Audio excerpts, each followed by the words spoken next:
So today we're going to do Regeron for our BJ. Although nice na yung skin niya, but we want it to look more glowing pa. Regeron is actually polynucleotides from salmon DNA. So if you're going to ask, bakit salmon DNA? Because it has been found out that the salmon DNA is the same as human DNA. So when you inject it on the skin, what will happen is it's going to improve the collagen regeneration, the skin elasticity, and also the healing of the skin. So overall, after the injection, after the downtime, your skin will look more radiant, parang baby. Tapos mas soft, mas supple, mas shiny, Korean glass skin. Ayan, yung usual na term, yung effect niya.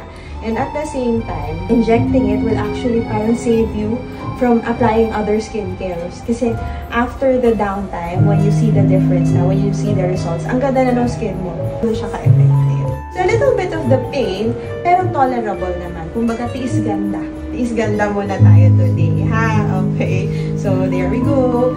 Papakita na namin sa inyo how to inject the Regeron. Do you have any other questions pa? Wala na, Doc. Wala I'm excited. Okay.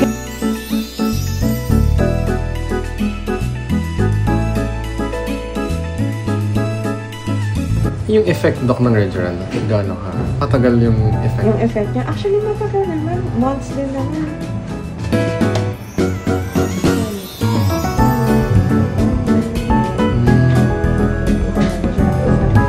Kasi yung kanina, mas thicker yung skin doon.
So, mukha kang may allergy. Sobrang liit lang ang needle, oh.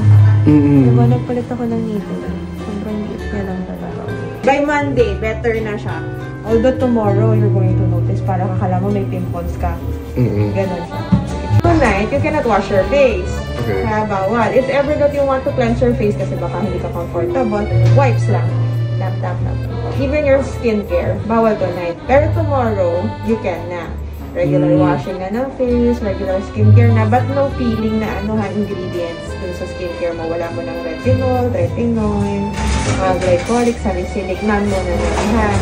Okay, and then, pero yung regular mo na skincare, mga moisturizer, serums, okay na, no problem.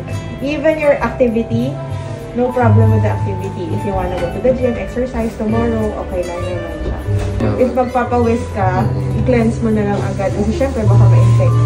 Swimming, bawal. Kasi syempre, yung water ng swimming, beach, bawal muna until mag-heal mga 3 days, 5 days. After that, okay. Hey! Monstrous today! Tomorrow naman. Ako, sobrang ganda ng skin.